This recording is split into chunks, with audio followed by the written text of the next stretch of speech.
तो good afternoon. आज हम लोग केपलर्स लॉ की मदद से न्यूटन्स लॉ डिराइव कर सकते हैं या नहीं ये देखेंगे।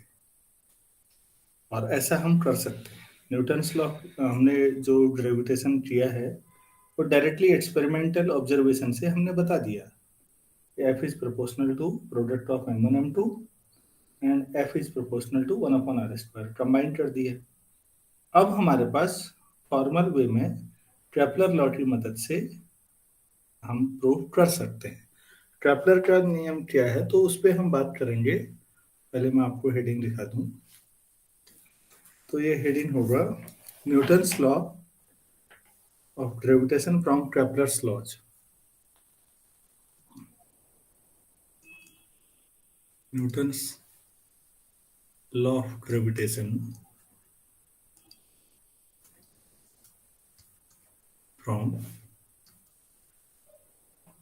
Kepler's laws.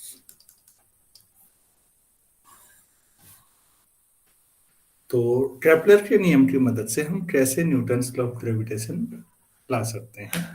लेकिन बच्चों इसमें थोड़ा सा एडजस्टमेंट है। कैसा एडजस्टमेंट है? हम जो ऑर्बिट मानेंगे वो सर्कुलर मान लेंगे। अर्थ का जो ऑर्बिट है ये अप्रोक्सीमेशन,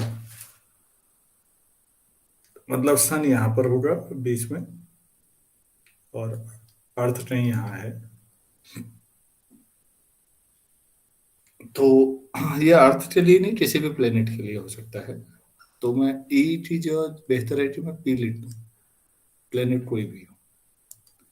तो आप निकाल सकते हैं क्योंकि अब आप लोग सेंट्रीपिटल फोर्स जानते ही हैं और टाइम पीरियड मान लेते हैं टी है। तो लिखिए please. Suppose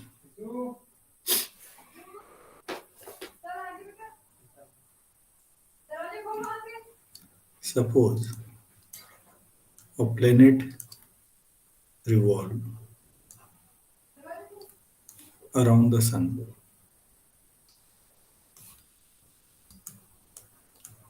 in a circular orbit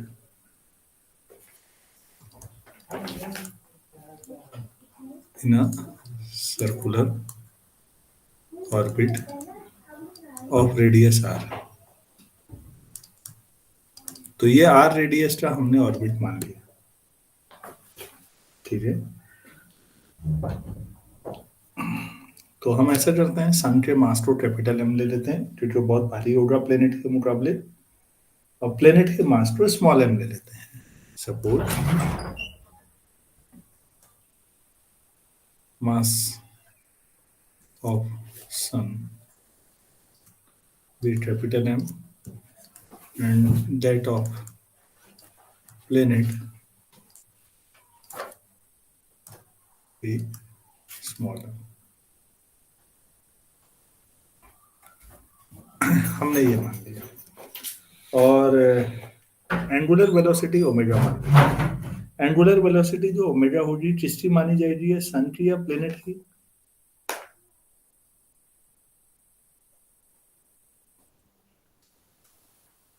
sir planet की। Very good.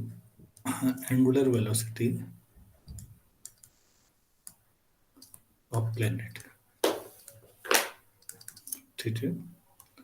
तो बच्चों जो एफ होता है फोर्स, वो कितना लगेगा? सेंटीमीटर फोर्स, मास, प्लेनेट का मास आर स्क्वायर ओमेगा, ये ठीक है। नहीं, एम आर ओमेगा स्क्वायर, ये ठीक है या नहीं? Yes sir.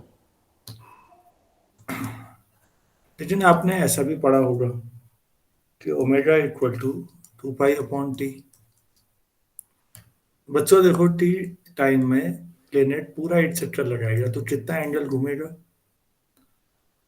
2 पाई। तो 1 सेकेंड में कितना घूमेगा? 2 पाई अपॉन टी। 2/टी। सेकेंड में जो एंगुलर डिस्प्लेसमेंट है वही वेलोसिटी भी एंगुलर वेलोसिटी। तो ओमेगा 2 पाई अपॉन टी लिख सकते हैं, यस सर। ठीक। तो फिर आप फोर्स को क्या लिखेंगे? So F equal to M R 2 pi upon T square.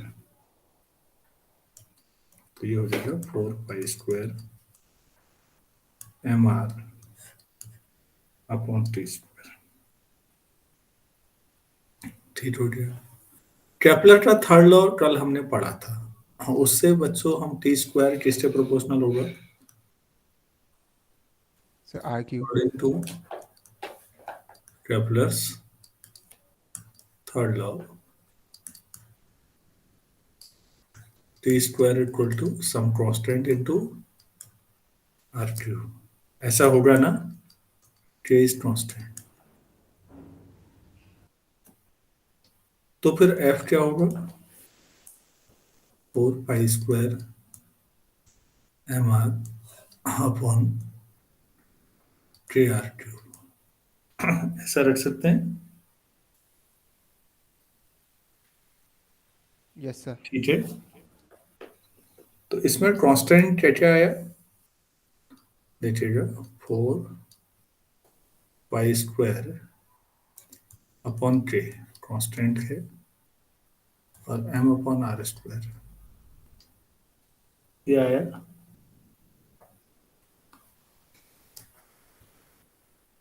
तो जो फोर्स है टरने वाला प्लेनेट पर जो लगेगा सन की ओर, F proportional to M upon R square.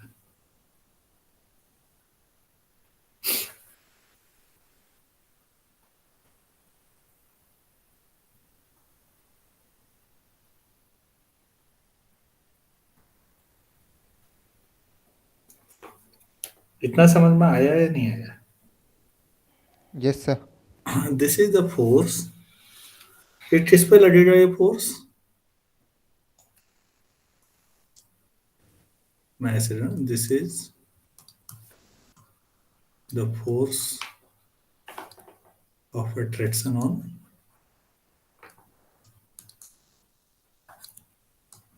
On the planet. किसकी वजह से? Due to the sun.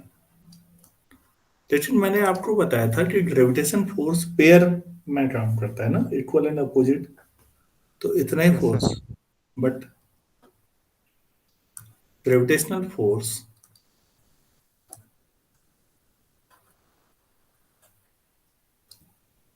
acts in pairs. So equal and opposite force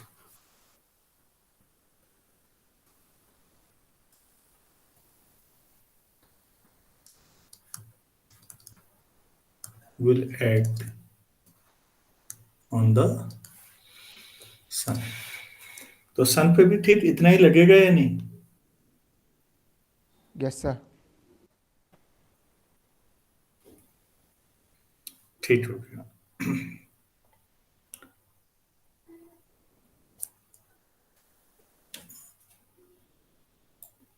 आप जब यहाँ पर ध्यान दीजिएगा, सर्कुलर ऑर्बिट की बात कर रहे हैं, तो जिस समय आप यहाँ पर एम मास का प्लेनेट घूम रहा है, सेंटर पे अगर कुछ ना हो, तो आप कहते हैं कि इतना फोर्स लगेगा और ये एफ ये है।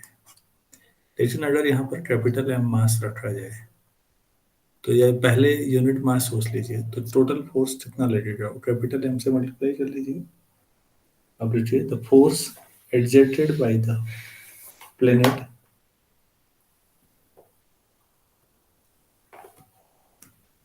the force exerted by the planet on the sun will be proportional to, किससे proportional हो गए? To the mass of the sun। तो सन का मास जितना ज्यादा होगा, ये फोर्स प्लेनेट के द्वारा उस पर लगा हुआ उतना ज्यादा होगा। तो इसका मतलब जो फोर्स होगा वो एक्चुअल में प्रोपोर्शनल होगा mass into small M upon R square. तो आप यहीं से अगर प्रोपोर्शनलिटी साइन हटा देंगे, तो एक कांस्टेंट आ जाएगा।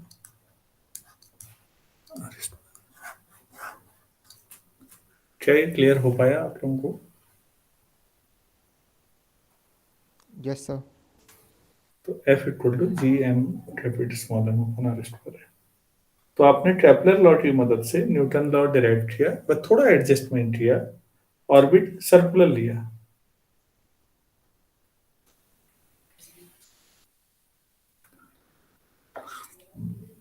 भाई सन का मास जितना ज्यादा होगा, फोर्स ऑफ अट्रैक्शन उतना ज्यादा होगा या नहीं? तो ये जो फोर्स है ये बेसिकली इतना था, ये सन के मास के प्रोपोर्शनल है, मतलब मास जितना ज्यादा होगा उससे मल्टीप्लाई और कर, फाइनली ये आ गया।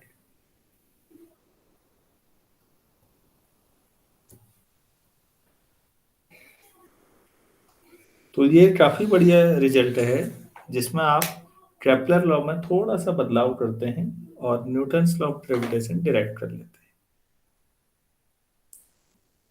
मेरे ख्याल से अच्छी तरह समझ में आ गया होगा बच्चों, कोई दिक्कत है इसमें? नो सर, समझ में आ गया। अच्छा, तो चलिए अब हम कुछ और करते हैं।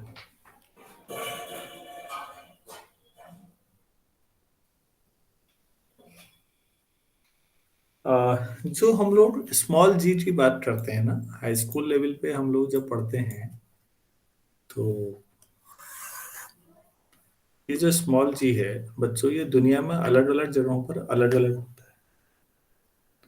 और अगर आप अर्थ से बाहर निकले, सपोज ये अर्थ है, आप अर्थ सरफेस पर यहाँ पर थे, आप अर्थ सरफेस छोड़ के ऊपर चले गए कहीं, तो स्मॉल जी में बदलाव आएगा। तो ये स्मॉल जी में कितना बदलाव आएगा, कितनी हाइट पर जाने पर कितना बदलाव आता है, अब ये कैलकुलेट करते हैं। तो अब हम क्या कैलकुलेट करने वाले हैं, क्या आपको ये समझ में आ रहा है? Yes sir.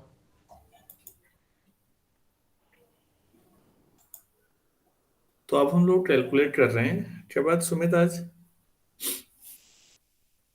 हेलो सुमित, मेरी आवाज आ रही है?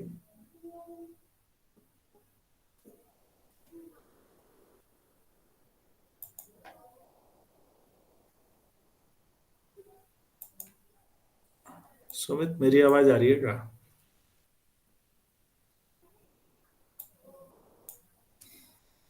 योगिता, आपको आ रही है आवाज मेरी? Yes yes. सर। अच्छा, तो अब हम लोग क्या कैलकुलेट कर रहे हैं, ये समझ में आ रहा है? आप पृथ्वी की सरफेस को छोड़ के कहीं की किसी भी डायरेक्शन में चले जाएं, तो हम नॉर्मली ऐसा बनाने के जाए ऊपर को बनाते हैं, लेकिन फिर बात वही आई, ऊपर का क्या मतलब है, किसी भी डायरेक्शन में। तो स्मॉल जी की वैल्यू में कितना बदलाव होगा, कितनी हाइट पर जाने पर कितना कम या ज्यादा होगा, अब हम इसको कैलकुलेट करते हैं। तो अब आप नेक्स्ट हेडिंग डालिए, काफी अच्छा रिजल्ट है बच्चों ये। वेरिएशन किसमें? इन जी विद एल्टीट्यूड।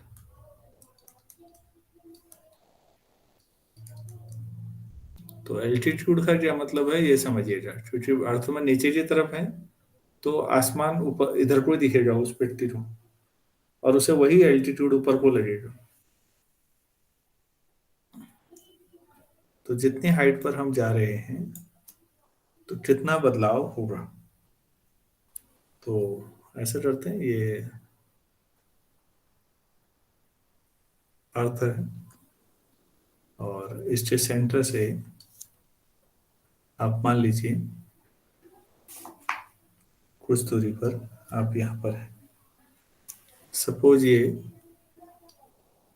एम है, मास यहाँ पर है कोई, और इसकी जो अर्थ सरफेस है, क्योंकि हम तो अर्थ सरफेस पे रहते हैं, तो सपोज यहाँ से जो हाइट है वो एच है, और सरफेस से अंदर तक जो अर्थ का रेडियस है वो आर है, और अर्थ का अपना पूरा मान कैपिटल एम मान लेते हैं, और ये सेंटर पे मान लेते हैं।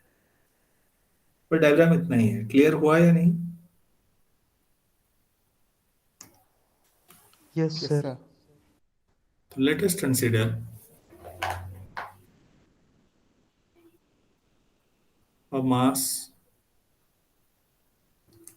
एम, स्मॉल एम मास मान लेते हैं,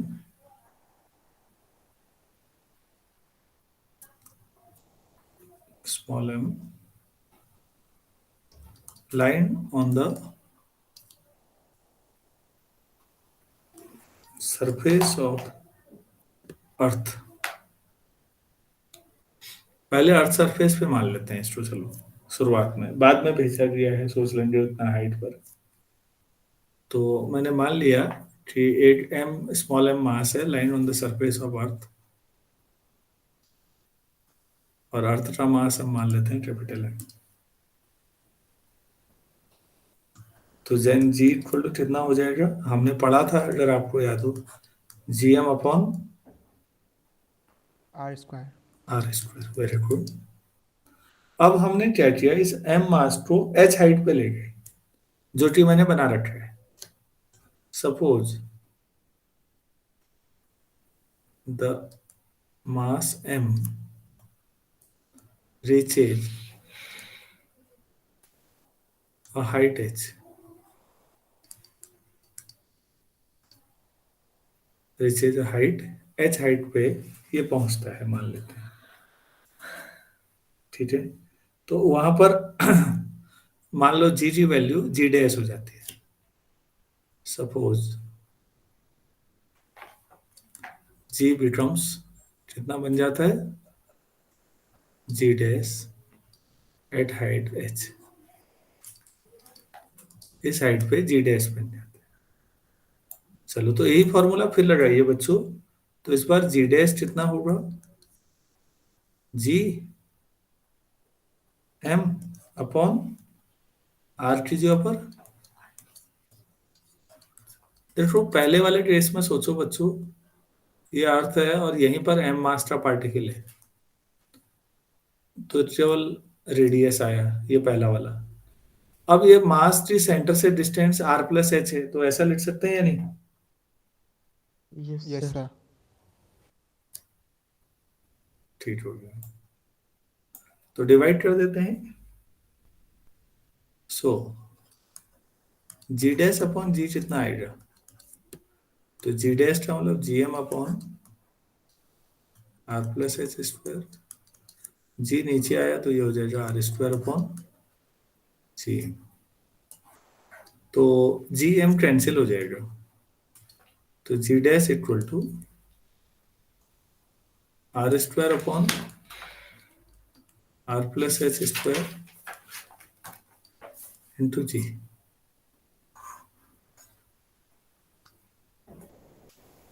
question number 3।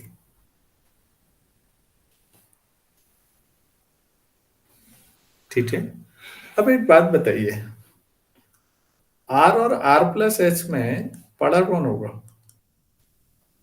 Sir, R plus H. तो R upon R plus H less than 1 होगा। Yes, sir. अगर मैं स्क्वायर कर लूं तब भी ये लेस देन 1 होगा। Yes, sir. दोनों साइड स्क्वायर कर दो, 1 का स्क्वायर तो 1 ही रहेगा, Yes, sir. और 1 से कम नंबर है कोई तो उसका स्क्वायर तो और भी छोटा हो जाएगा, ठीक है ना? Yes, sir. तो दोनों साइड में जी से मल्टीप्लाई कर रहा हूं अब। तो R square upon R plus h square into g, तो इधर भी जी। Yes. बच्चों लेफ्ट साइड में जो है ये इक्वेशन 3 के हिसाब से इसको क्या लिख सकता हूं, Sir, G dash. जी डैश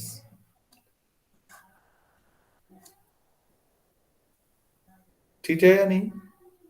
Yes, sir. यहां पर ध्यान यस दीजिए, सर। मैंने दोनों साइड जी से मल्टीप्लाई कर दिया, और जो लेफ्ट साइड लिखा हुआ है वो इक्वेशन 3 के अकॉर्डिंग जी डैश है।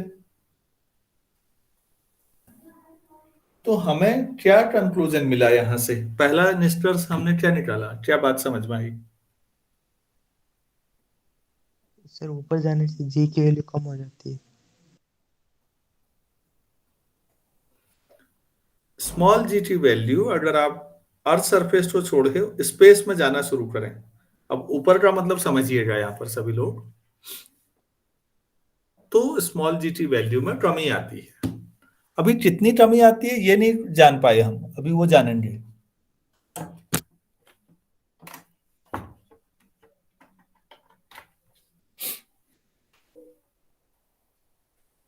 ठीक है ना। अभी हमें ये नहीं मालूम कितनी कमी आती है, लेकिन ये तो समझ में आ गया कि अगर आप अर्थ सरफेस को छोड़ के स्पेस में जाएं कहीं भी किसी भी डायरेक्शन में, तो स्मॉल जी की वैल्यू में कमी आती है। पहला पॉइंट सभी लोगों को क्लियर हो गया है। Yes sir. Yes sir. तो मैं इस बात को यहां नीचे लिख देता हूं।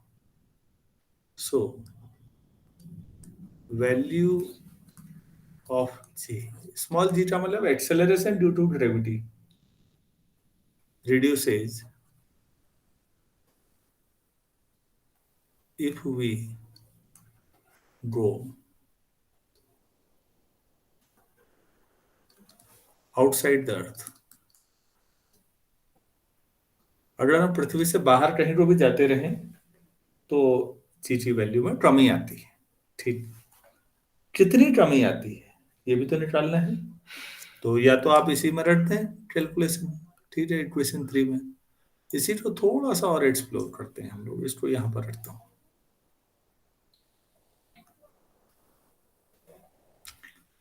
फ्रॉम 3 फिर लिखिएगा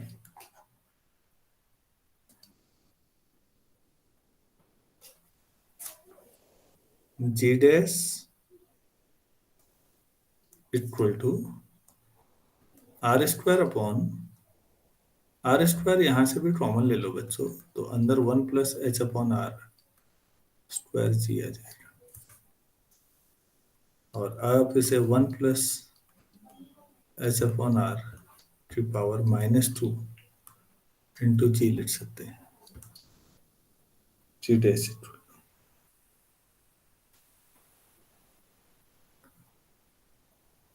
देखिए ऐसा लिख सकते हैं या नहीं, ऊपर और नीचे से आर कॉमन ले लो ना। Yes sir. यस ठीक। सर। अब बच्चों मैं यहां पर ये कहना चाह रहा हूं कि अगर कभी if object is very close to earth, that is h is very very less than r। Please ध्यान दीजिए, लेस देन r और very very less than r कैसा रिलेशन होता है। देखिए अगर ऐसा लिखा हुआ है तो इसका मतलब एच आर से छोटा है, और कभी ऐसा लिखा हुआ है तो इसका मतलब एच आर से ना बहुत ही छोटा है। तो दो दो रिलेशन जब भी ऐसे लेस देन के बने होंगे तो इसका मतलब बहुत छोटा है। रेडियस ऑफ अर्थ के मुकाबले हाइट जो है काफी, अगर ऐसा हो जाए तो क्या होगा। तो आप सोचिए उस समय क्या हो रहा होगा। अगर ऐसा हो तो h बहुत छोटा है, तो h/r इज वेरी स्मॉल।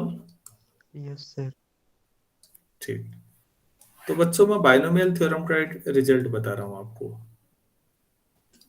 थोड़ा सा एडिशनल नॉलेज उसकी जरूरत पड़ेगी। 1 + x⁴n को आप लिख सकते हैं 1 + n x n(n−1) upon factorial 2 into x² plus n(n−1) n-2 upon factorial 3 x³ plus and so on, provided mod x less than 1 और n कोई भी रियल नंबर हो सकता है। ये जनरल बाइनोमियल थ्योरम है बच्चों, ये क्लास 11th में नॉर्मली नहीं पढ़ाई जाती। हम लोग पढ़ते थे 11th में ही, आप लोगों को नहीं है।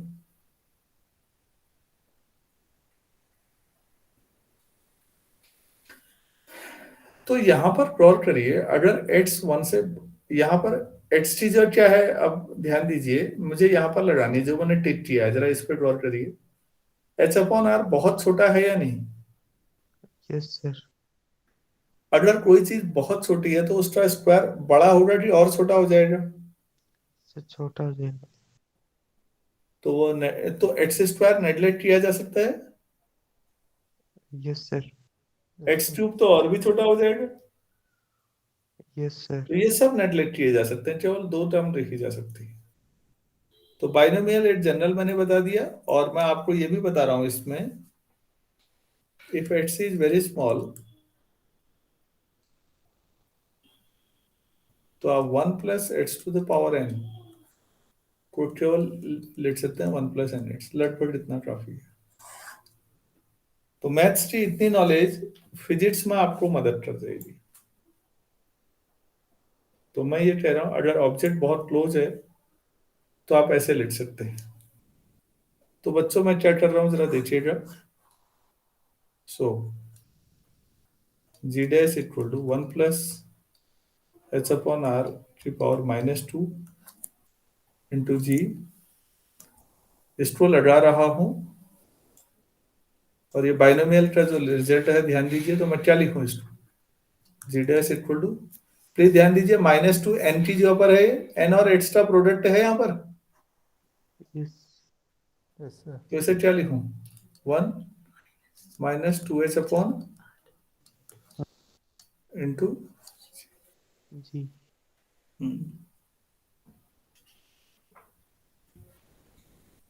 तो अब आपके पास ये फॉर्मूला आ जाएगा.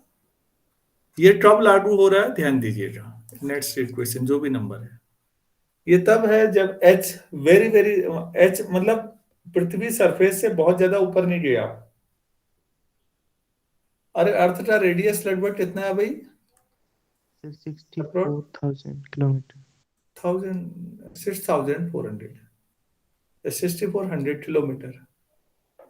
और आप अर्थ सरफेस से माना 1-8 किलोमीटर ऊपर गई. तो यार 1 रुपया और 6,500 में अंतर है ना. Yes H sir. बहुत कम हुआ. वैसे अर्थ सरफेस से 1 किलोमीटर ऊपर भी बहुत हुआ है नहीं. Yes sir. इस टाइप की सिचुएशन मतलब एच बहुत छोटा है तब आप ये वाला रिजल्ट लगा सकते हैं. लेकिन अगर ये नहीं लगाना चाहते इससे ज्यादा एक्यूरेट कौन सा है. ऊपर वाला. ऊपर वाला मतलब कौन सा था. ये वाला. ये थर्ड वाला ज्यादा एक्यूरेट है. फोर्थ अप्रोक्सीमेशन है कब. जिस समय एच बहुत ज्यादा कम हो आर से. क्या मैं समझा पाया. Yes sir. Yes, sir. अच्छा यहां से परसेंटेज निकाल सकते हैं. g dash equal to g minus 2hg/r. तो g minus g dash equal to 2hg/r. तो g minus g dash upon g equal to 2h/r.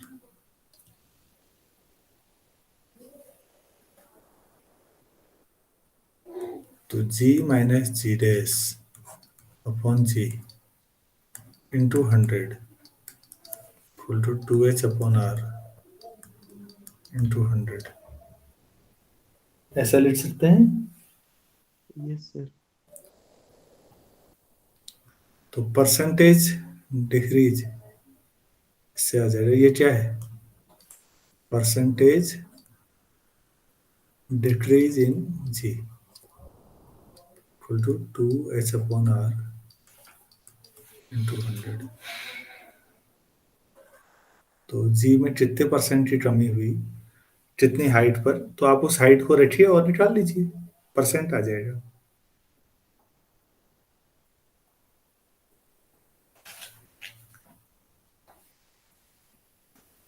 कभी पूछा जाए कि साइड पर कितने परसेंट की कमी आएगी तो आप ऐसे कैलकुलेट कर सकते हैं. ये समझ में आया या नहीं आया. Yes sir. Yes, sir. अच्छा ये सोचिए माना 1% निकालना है loss. Suppose we want to calculate 1% decrease in value of g. तो 1 equal to 2h/r into 100. h equal to क्या हो जाएगा r/200. Yes sir. 6400 kilometre upon 200 कितना हो जाएगा? 32 किलोमीटर। तो बच्चों अगर जीटी वैल्यू में ट्रमी 1% ट्रमी चाहिए तो कितना हाइट पे जाना पड़ेगा आपको? 32 किलोमीटर।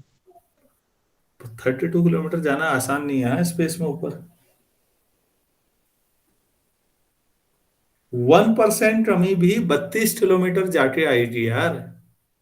1% कुछ नहीं हुआ है बहुत ज्यादा। तो कभी भी अगर ऐसे कितने परसेंट इतने परसेंट कमी आनी है तो कितनी हाइट पे जाना पड़ेगा तो आप कैलकुलेट डायरेक्ट कर लेंगे। Yes sir. तो मैं इस सर बात को लिख दे रहा हूँ यहाँ पर, that is to realise 1% decrease in value of G, we have to go 32 kilometer above from Earth surface. तो ये तो एक एग्जाम्पल था बच्चों। 1% कमी अगर कितने परसेंट भी है तो मैंने पूरा फॉर्मूला आपके लिए बना दिया है, उसमें आप रखिए, आप निकाल सकते हैं।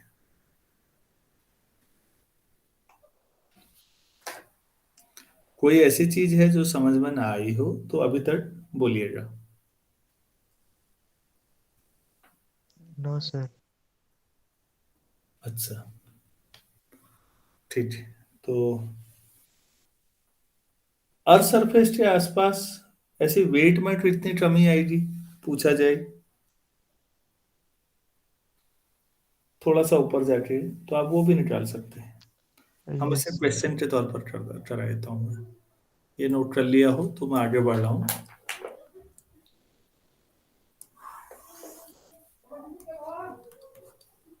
क्वेश्चन लीजिए, find the loss in weight, find the loss in weight if h is very less than r।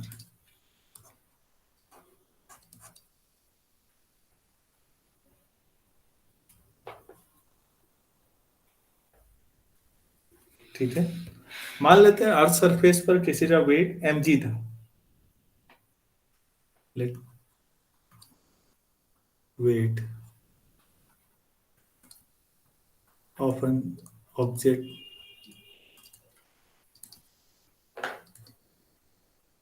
at the surface of earth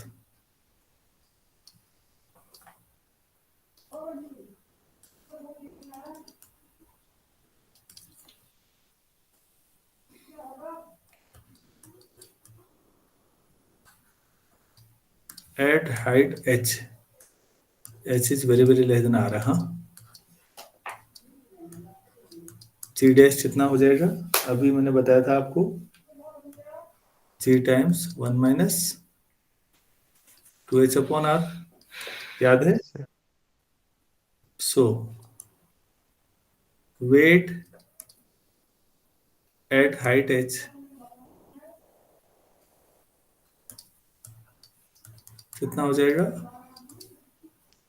mg dash मतलब mg yes times sir. 1 minus 2h upon r।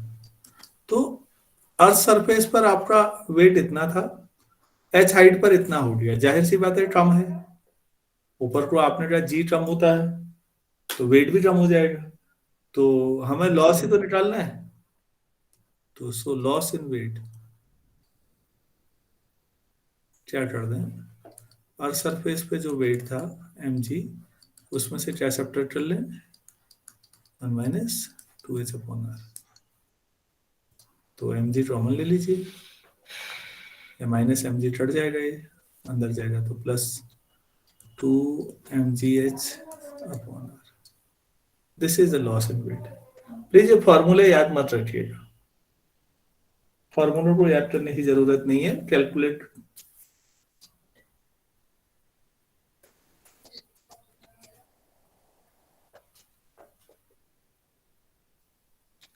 जो H height पर wait है बच्चों वो M G dash है ना, ये, और जी डैश की वैल्यू यस रख दी सर। है ऊपर से, तो एम जी डैश ये हो गया। तो एच हाइट पर इतना वेट है, सरफेस पर ये था, तो अंतर कितना हुआ दोनों को substitute।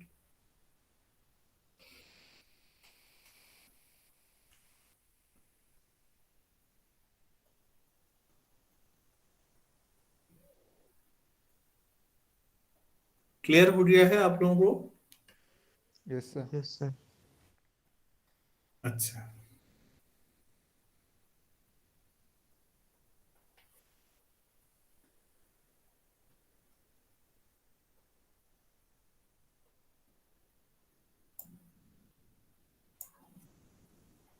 तो हम लोग आगे बढ़ सकते हैं।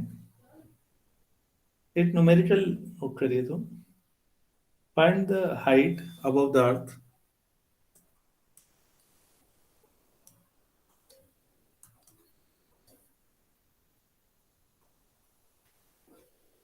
Find the height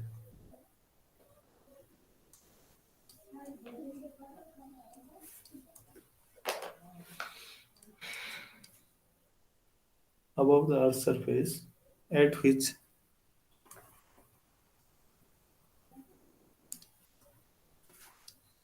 the value of g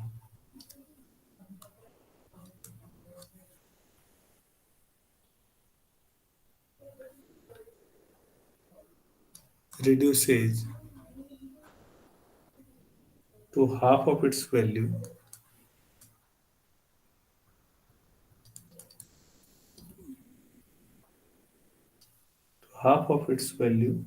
on the earth's surface.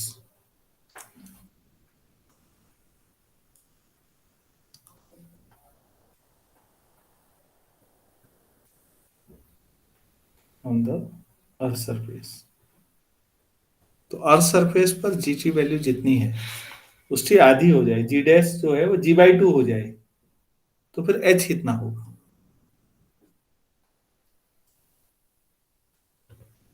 कैसे करें आप लोग थोड़ा बताएंगे, कौन सा फॉर्मूले का यूज करना चाहिए हमें?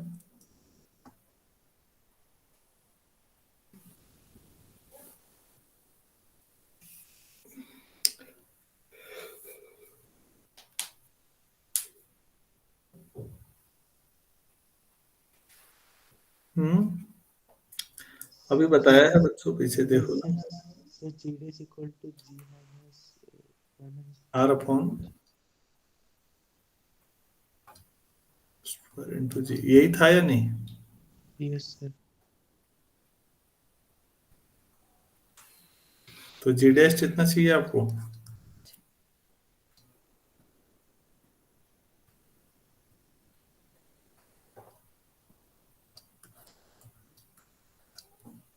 ठीक हो गया, तो जी से जी कैंसिल हो जाएगा, वन बाई टू,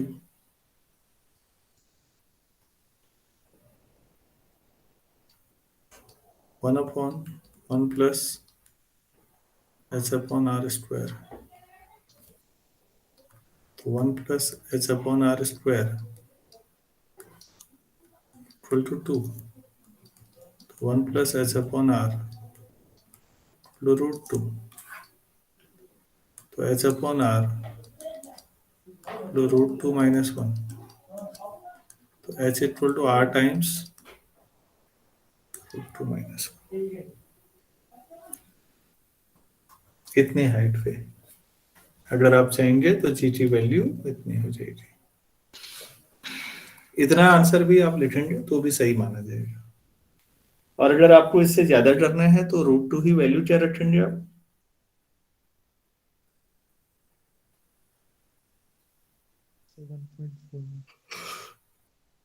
1.414।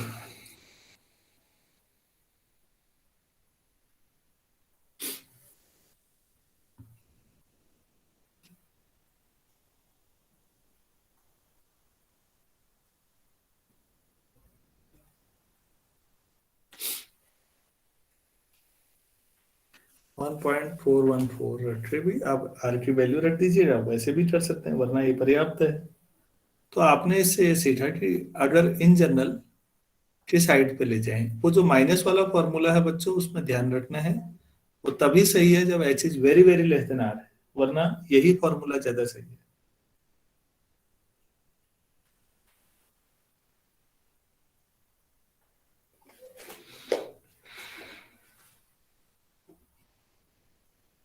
सभी लोगों को समझ में आ गया या नहीं आया, इतना ही बताइए। यस सर, आगे। Yes sir. चलो ठीक है, नेक्स्ट करते हैं इसके बाद बच्चों हम लोग। अगर अर्थ सरफेस में हम बाहर को ना जाके अर्थ के अंदर को घुस जाएं तो कैसे घुसेंगे उसकी चिंता मत करो, हम तो थ्योरी में घुस रहे हैं। तो माना हम अंदर घुस रहे हैं अर्थ के, तो जी की वैल्यू में कितना बदलाव आएगा। तो ये ज्यादा इंपॉर्टेंट डेरिवेशन है और इसमें मेहनत भी पहले वाले से ज्यादा लगेगी। तो अब आपका नेक्स्ट डेरिवेशन होगा variation in G with depth. अगर आप अर्थ सरफेस से अंदर को घुस जाएं तो जी कितना बढ़ेगा, घटेगा, कम होगा, ज्यादा होगा, या जो भी बदलाव होगा, वेरिएशन क्या होगा, कितना होगा, ये देखते हैं।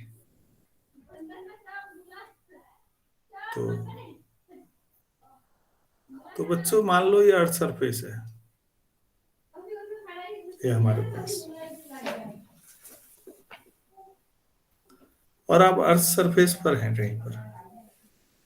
सपोज मैं इसको थोड़ा सा नीचे बना लेता हूँ, हाँ आप यहाँ पर हैं, ठीक है। आप कुछ समय के बाद आप अर्थ सरफेस सेंटर की ओर आ गए, नीचे को आ गए, अब अंदर को मतलब। तो यहाँ पर एक इतने रेडियस का एक सर्कल इमेजिन करिए, स्फीयर, ऐसा ही, ठीक है। मान लेते हैं आप कितनी गहराई तक आए, ये जो गहराई है सपोज ये डी है, और वैसे पूरा रेडियस कितना था पहले, आर। सर अब कितना हो जाएगा ये वाला, R minus D. R minus D इतना होगा ये, ठीक है ना। पहले आप यहाँ पर थे, मतलब बाहर आर रेडियस की सरफेस पर थे, आपने अर्थ में नीचे को अंदर को, मतलब जहां पर भी आप दुनिया में है वहीं से नीचे को सोच लो, जमीन में डी डेप्थ में चले गए आप नीचे। तो हम जानना चाह रहे हैं डी डेप्थ में जाने से कितना जी में, स्मॉल जी में कितना बदलाव आएगा, वो कैलकुलेट करते हैं। तो उसके लिए आप पहले ये छोटा सा डायग्राम, इतना ही बनाना है इसको, ये बनाइए, फिर यहाँ से थ्योरी शुरू करते हैं।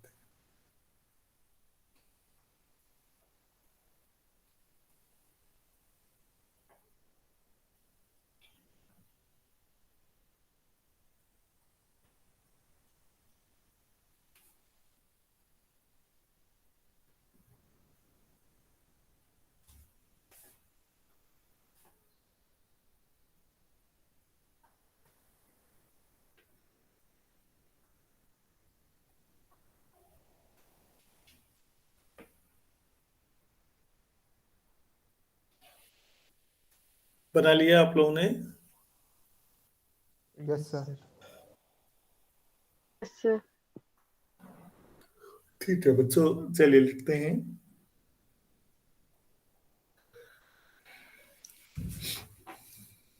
हम इस दौरान देखिए, अर्थ आप लोग थोड़ा अर्थ के बारे में आपको जियोग्राफी में या साइंस में कहीं पढ़ाया गया होगा बच्चों। जो अर्थ होती है उसको तीन हिस्सों में हम बांटते हैं। सबसे अंदर वाला हिस्सा कोर होता है, फिर मेंटल वाला हिस्सा आता है, और सबसे बाहरी पर जो होता है जोन, वो क्रस्ट है। ऐसा पढ़ा है आपने? Yes sir. तो कोर जो है बहुत ज्यादा डेंस है, डेंसिटी बहुत ज्यादा है तो लिक्विड फेज में माना जाता है, वहां तक पहुंच नहीं सकते हैं, क्योंकि जो बाहरी क्रस्ट है, इस क्रस्ट के बाहर हम हैं। अगर ये क्रस्ट भी और अंदर मैग्मा है, क्रस्ट कहीं भी कमजोर पड़ती है तो वेल्ट्रनोज बाहर को फट जाता है, पूरा बाहर निकल आता है। तो क्या ये संभव है कि हम अंदर तक जा सकें? No sir. No sir. अंदर बहुत ज्यादा टेम्परेचर है, संभव नहीं है। वहां आयरन तक तो लिक्विड फेज में है, उतना नीचे। तो जो हमारी माइंस हैं, जो हम खदान से निकालते हैं ना, लोहा कोयला, आपने सुना होगा, वो कितना बहुत ज्यादा नीचे नहीं खोद सकते आप। 2-4 किलोमीटर से नीचे कहाँ जा पाओगे? नीचे जमीन में 2-4 किलोमीटर भी बहुत बड़ी बात है, नीचे हो जाना प्रैक्टिकली पॉसिबल नहीं हो पाते, बहुत सारे फैक्टर हैं। तो मेरे ख्याल से बात समझ में आ गई होगी। इसकी डेंसिटी यहाँ आपने टोर में सुना होगा, यहाँ निकेल और आयरन बहुत ज्यादा है, बहुत हैवी मेटल्स हैं, डेंसिटी बहुत ज्यादा है। बाहर तो कम होते जाती है डेंसिटी, तो सबसे बाहर तो कम ही है। तो जो 5.5 डेंसिटी हमने निकाली थी पिछले लेक्चर में, वो अर्थ की एवरेज डेंसिटी है। तो अभी हम इतना एक्यूरेट नहीं सोचेंगे, अभी हम सोचेंगे कि अर्थ एक यूनिफॉर्म स्फीयर है, होमोजीनियस, जिसकी डेंसिटी कुछ मान लेंगे। तो लिखिए, suppose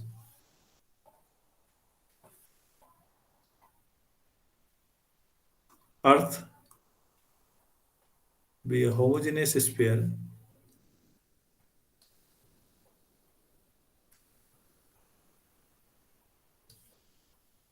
of radius r and mass capital.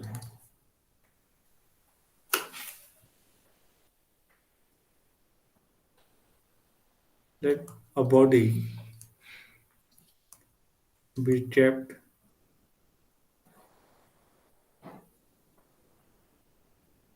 on the surface of earth. Surface of earth. तो अर्थ सरफेस में हम मान लेते हैं एक बॉडी हमने रखी, तो फिर अर्थ सरफेस पे जी जितना होगा, GM/r², ना, क्वेश्चन मानने की जरूरत नहीं है। G/r² तो ठीक है बच्चों। अर्थ का मास क्या होगा? Volume into density. Yes sir. Volume क्या होगा?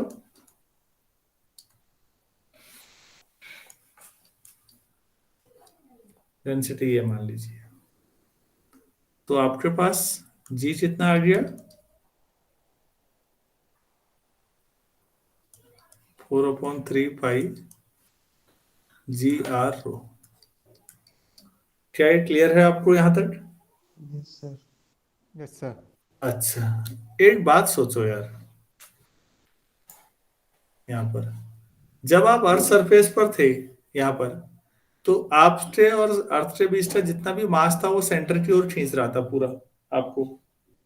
अगर आप यहां पर नहीं है, आप यहां पर पहुंच गए, तो फिर ये बाहर वाला मास तो बाहर को खींचेगा ना, सेंटर की ओर खींचने वाला तो अंदर वाला ही होगा ना केवल। Yes sir. मेरी बात समझ पा रहे हैं या नहीं? Yes sir.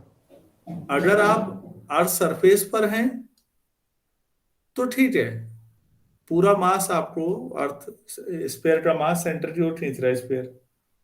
लेकिन अगर आप यहां पर पहुंच गए हैं, तो अब आप ये भी तो सोच सकते हैं कि आप इतने ही रेडियस के स्फीयर पर हैं, यस तो सर। फिर यहीं पर का फोर्स लगेगा इतने का, बाकी का तो बाहर को लगेगा ना, फिर वो छोड़ो। तो लिखिए प्लीज, सपोज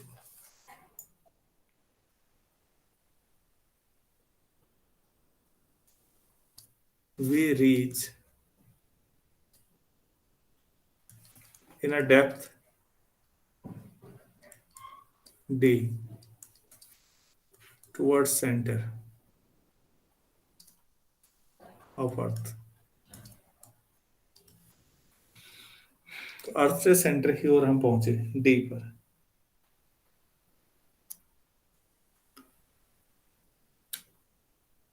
तो फिर अब जो, तो फिर डी डेप्थ में नीचे चले गए, तो जो बचा हुआ अंदर का r-d रेडियस का स्फीयर होगा, वही अट्रैक्ट करेगा ना सेंटर की ओर अब आपको। Yes sir. भाई ये समझना है बच्चों यहां ध्यान से। Then only the sphere with radius r minus t will attract towards the center.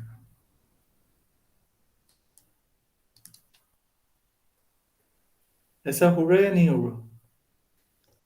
Yes, sir. तो mass of inner sphere of radius r minus t equal to 4 upon 3 pi r minus d cube into rho. इसको m dash मान ले. Yes, sir. जो ये inner radius है, inner sphere है, इसका मास है m dash. Now g dash क्या होगा फिर यहां पर? g m डैश अपॉन, ऐसा लिख सकते हैं. Yes, sir. यहां पर m डैश मेन चीज है समझना. ठीक, अब m नहीं आएगा, पूरी अर्थ का मास नहीं आएगा. g डैश अंदर है d डेप्थ में. तो वैल्यू रख लो, g upon R minus D का स्क्वायर एम डैश की जगह पर 4 upon 3 pi R minus D cube into rho. तो आपको जी डैश कितना मिलेगा? 4 upon 3 pi G times R minus D into rho. Question number 2. अगर आपको ये समझ में आ गया बच्चों, तो आप डेरिवेशन 90% पूरा हो चुका है. क्या आप लोगों को अच्छी तरह समझ में आया इतना? Yes, sir. sir. ठीक. तो अब अगर मैं 2 को 1 से डिवाइड कर दूं, दोनों लिखी हुई है, करिए डिवाइड. जी डैश अपॉन जी निकालिए. Dividing equation 2 by equation 1.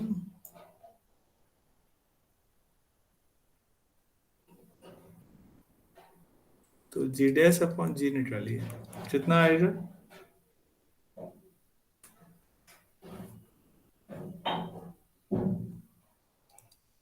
R ऐसा आया? upon R. Yes, sir. तो g dash equal to 1 minus D upon R into C.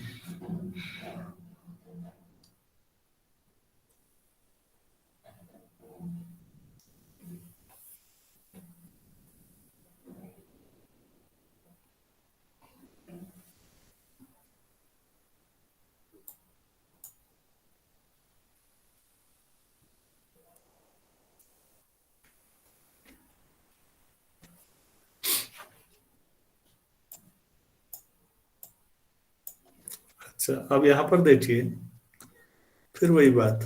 Since d is less than r, तो d upon r less than 1. ठीक है ना? Yes, sir. तो 1 minus D upon R, ये d upon R right side ले जाओ, greater than 0.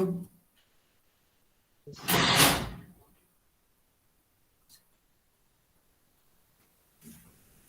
ठीक है ना? Yes, sir. Yes, sir. अच्छा, यहां पर अगर आप माइनस डी अपॉन आर करेंगे तो ग्रेटर देन -1. ऐसा भी कर सकते थे, दोनों साइड 1 जोड़ लो, 1 अपॉन डी आर, तब भी पॉजिटिव यही आ जाएगा. तो आप इसे दोनों तरफ से कर सकते हैं. समझ में आ गया होगा? Yes, sir. Also 1 minus D upon R आपको लगता है कि 1 से कम होगा?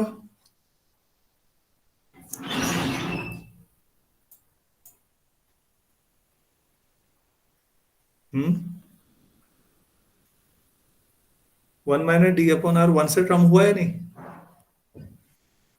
तो दोनों साइड जी से मल्टीप्लाई करो.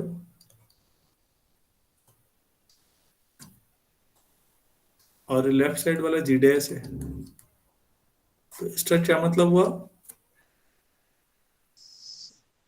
कि अर्थ में अगर आप अंदर को भी घुसते हैं तो भी जी में कमी आती है। अर्थ सरफेस से ऊपर को जाते हैं स्पेस की तरफ तो भी जी में कमी आती है। तो जी सबसे ज्यादा कहां पर हुआ? सरफेस पे। सरफेस सरफेस पर हुआ। उससे ऊपर को जाए तो भी कम होना शुरू हो जाएगा, अंदर को आना शुरू हो जाए तब भी कम हो जाएगा।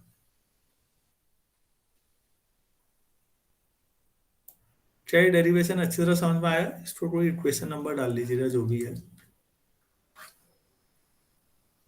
और फिर यहाँ भी निकाला जा सकता है ऐसे ही। फ्रॉम इक्वेशन जो भी है ए डाल दो यार, from equation A g dash equal to g minus g d upon R. G minus g dash equal to g d upon R. तो g minus g dash upon g equal to t upon are.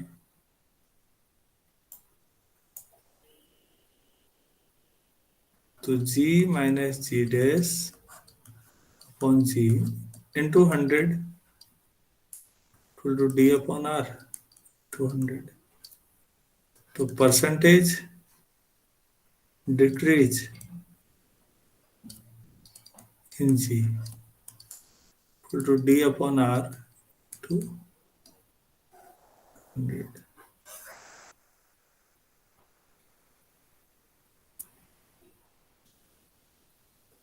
अंदर जाने पर अगर अर्थ से आप अंदर की तरफ जा रहे हैं तो जी में कितने परसेंट की कमी होगी किस डेप्थ में, आप इससे डायरेक्टली कैलकुलेट कर सकते हैं।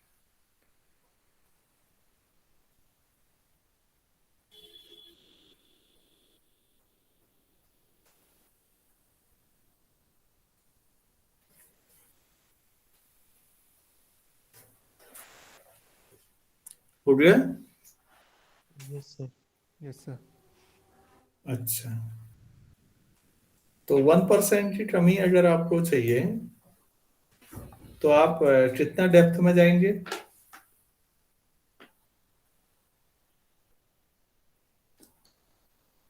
For 1% decrease in G, we have 1 equal to D upon R into 100. तो D equal to R upon 100, 6400। कितना जाना पड़ेगा? 64 किलोमीटर। ये बड़ी जोरदार बात है यार। ऊपर को तो 32 किलोमीटर में ही 1% कम हो गया था। तो ज्यादा तेजी से कम कब हो रहा है जी का मान? जब आप स्पेस में बाहर को जा रहे हैं तब, या जब पृथ्वी में अंदर को आ रहे हैं तब? जब ऊपर जा रहे हैं। जब बाहर जा रहे हैं 32 किलोमीटर में ही वहां 1% कम हो गया था। तो आप ये समझिए, समझना ज्यादा है, मैं बार बार कह रहा हूं। और अभी एक शानदार चीज इन सबके बाद आप यहां पर देखिए प्लीज, फिर लिखिएगा फ्रॉम इक्वेशन ए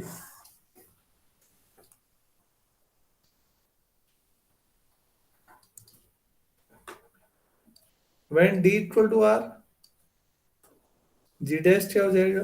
जब आप माना थ्योरेटिकली आप इतना डेप्थ में चले जाएं रेडियस के बराबर तो आप सेंटर पे पहुंच जाएंगे। Yes sir.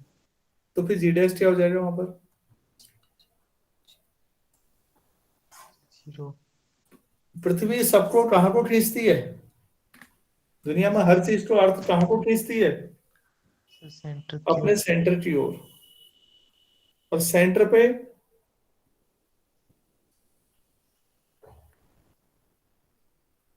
पे ग्रेविटेशनल एक्सेलरेशन कितना है? सर 0। तो फिर सेंटर पे वेट कितना होगा? 0।